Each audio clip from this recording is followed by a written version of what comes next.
Welcome to the slop farm. Enjoy the video. You start by controlling contamination and air. Remove the wheel and take out the pad spring, then insert the bleed block so pistons stay aligned.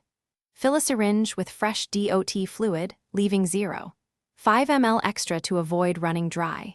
Loosen the lever bleed port just enough to accept the hose, and position the bike so the caliper and reservoir are vertical. This reduces trapped air. Once done, attach the syringe to the caliper bleed nipple and remove any hose bubbles before opening the system for flow. You now create a controlled flow from caliper to lever. Keep the caliper syringe plunger gentle and steady so fluid moves without cavitation, because aggressive pushes trap air. Attach a second syringe at the lever and maintain slight positive pressure so the system never draws air. Cycle the brake lever through full travel 6 to 10 times between pushes. That motion frees micro bubbles from piston seals. Make sure to tap hose and caliper with a firm finger to dislodge clinging bubbles as fluid advances. You finish by sealing and validating.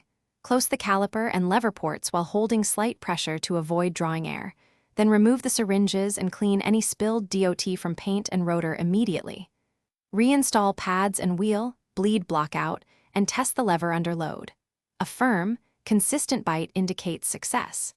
If feel is spongy or travel returns, repeat the bleed focusing on the problem area, and inspect hoses or adapters for trapped air or a damaged seal as the likely cause. Thanks for watching. Consider subscribing if we helped you today.